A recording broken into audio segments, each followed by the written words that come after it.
This is a tutorial from the librarians at Lone Star College. The purpose of this tutorial is to teach library users how to cite their sources in the Chicago style of documentation. The term Chicago style refers to the Chicago Manual of Style, a manual of writing, documentation, and publishing. The most recent edition, at the time that this video was produced, is the 17th edition. It was published in 2017. In higher education in the United States, this style is commonly used in the humanities, particularly in the study of history.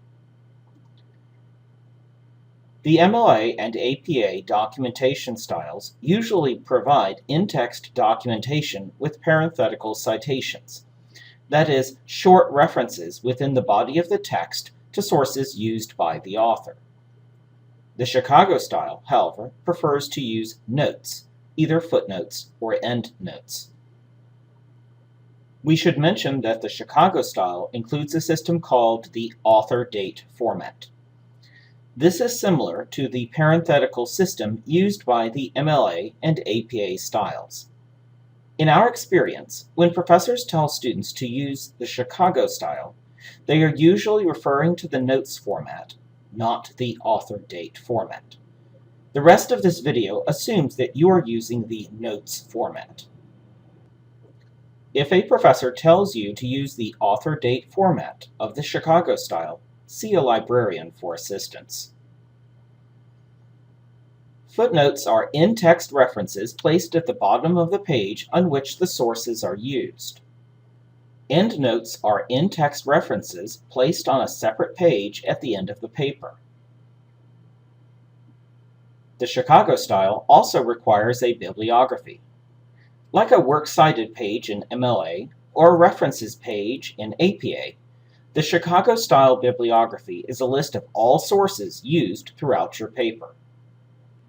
The difference between an in-text parenthetical reference and an end-of-paper reference in MLA or APA is fairly obvious. But it is not so obvious in the Chicago style. Although the two citations that you see here may appear to be the same, they're not. At the top, you see a footnotes or endnotes citation. At the bottom, you see a bibliography reference for the same work. Note that there are small but important differences, such as the page number and the order of the author's names. Now let's focus on the notes formatting. If you are citing a source more than once in your notes, you don't need to provide the complete citation every time. It is enough to simply list subsequent citations of the same source of information with the last name of the author, the title of the source, and the page number. The Chicago style has certain formatting requirements that you should set up in your word processor prior to composing your paper. Your margins should be 1 inch on all sides. Your typeface should be clear and readable, such as New York Times or Calibri. Your font size should be 12 points. Your text should be double-spaced, with the exception of block quotes. Your notes and bibliographies should be single-spaced, but with an extra line between notes and bibliography citations. You should have a title page. You should have page numbers consisting of the number of the page in the upper right corner.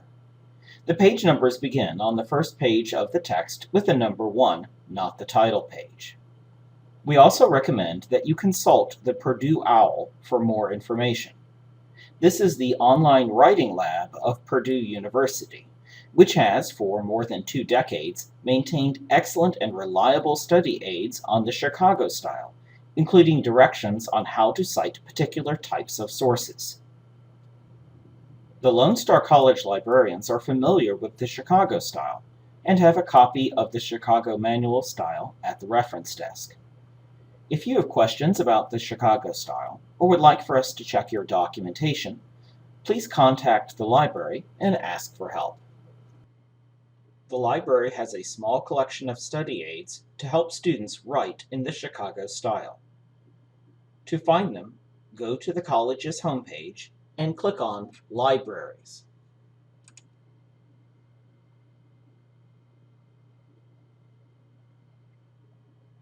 Then scroll down and click on the link for the North Harris Library.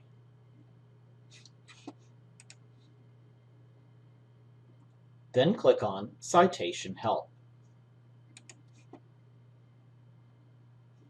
Under the section marked Chicago Style, you'll find a link to this video, a link to a sample paper, and a link to Purdue OWL.